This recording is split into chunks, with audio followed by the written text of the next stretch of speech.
আসসালামু আলাইকুম। হঠাৎ করে বাংলাদেশে উত্তাল, মানে রাজাকার ইস্যুতে উত্তাল হঠাৎ করে বাংলাদেশে শেখ হাসিনার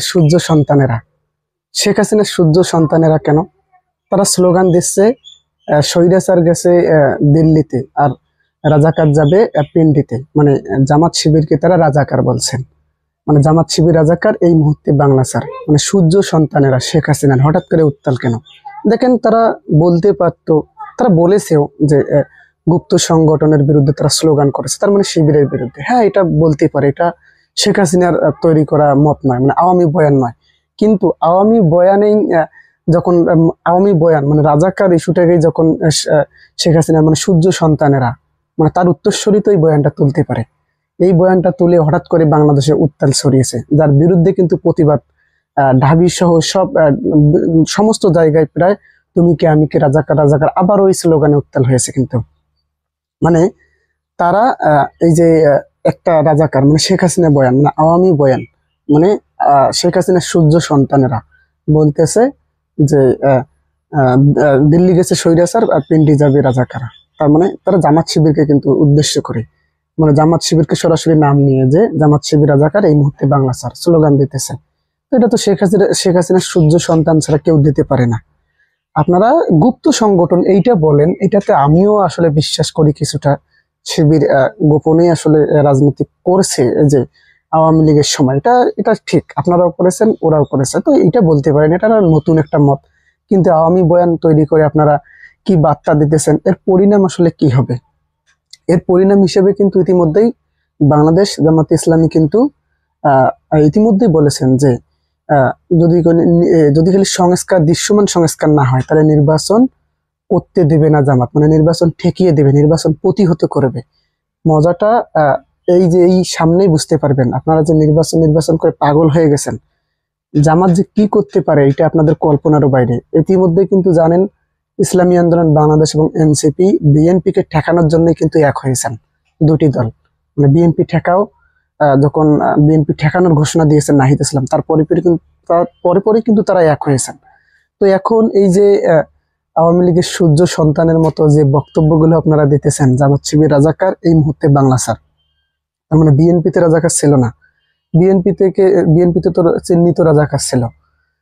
আর একটা কথা না বললে নয়, আওয়ামী বয়ান মানে শেখ হাসিনাই তো দাবি করেছিলেন যে জিয়াউর রহমান রাজাকার।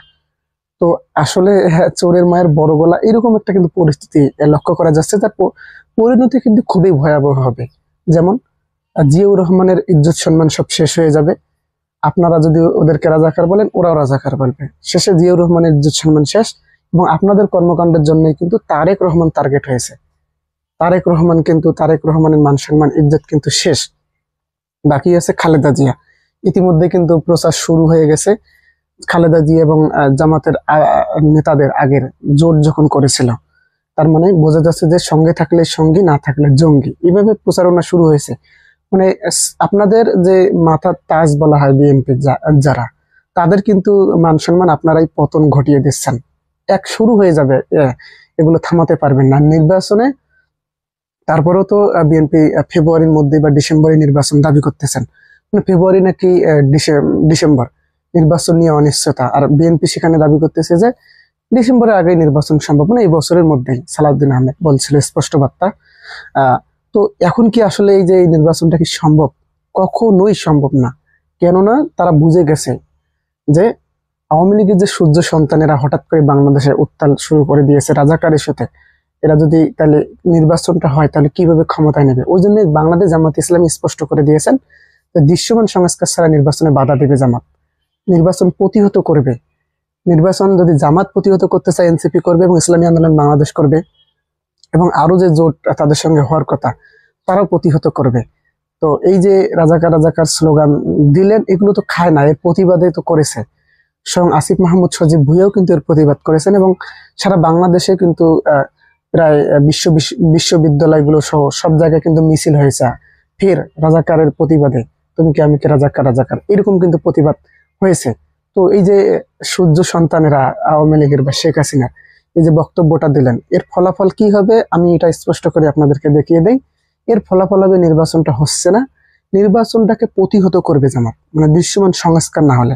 এতদিন তো মনে করেন জামাত বক্তব্য দিয়ে গেছেন যে ফেব্রুয়ারিতে নির্বাচন হলে তাদের কোনো আপত্তি নেই, বা এরকম বক্তব্য দিয়েছেন, কিন্তু মানে বিএনপির সঙ্গে মিশে প্রায় বক্তব্যটা দিয়েছেন। কিন্তু এবার আসলে রাজনৈতিক দৃশ্যপটটা পাল্টে যাবে।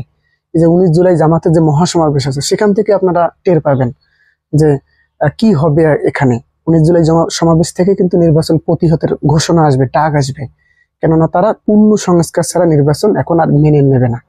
এই যে এর প্রতিফলন, এর প্রতিরূপ, মানে আপনাদের যে বক্তব্য, এর পাল্টা জবাব কিন্তু আপনারা এটাই পাবেন, আমার যেটা ধারণা।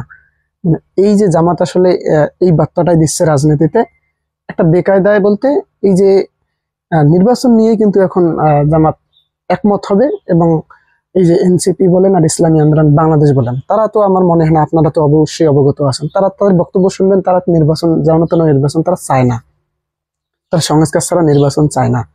প্রতিহত করার জন্য তারা প্রস্তুত, শুধুমাত্র একটা ডাক দেওয়ার অপেক্ষায় আছে তারা। জামাত যদি সেই ডাকটা দেয় তাহলে রাজনীতিতে খুবই দৃশ্যপট তাহলে ঘুরে যাবে, চিন্তাও করতে পারবেন না। আর তুমি কি আমি কে, রাজাকার রাজাকার, এই স্লোগানে তো উত্তাল ফের। মানে ওই যে বিএনপির বয়ানে এখন আবার উত্তাল, আওয়ামী লীগের বয়ান থেকে বিএনপি আসলো, এই বিএনপি কে আবার প্রতিহত করার জন্য এই উত্তাল হয়েছে কিন্তু তুমি কি আমি কে, রাজাকার রাজাকার স্লোগানে। তো দর্শক, এই যে একটা পাল্টা ব্যবস্থা জামাতের কি আসতে চলেছে, কি মনে করেন আপনারা? অবশ্যই আপনাদের মূল্যবান মন্তব্যটি শেয়ার করবেন। ধন্যবাদ। আসসালামু আলাইকুম।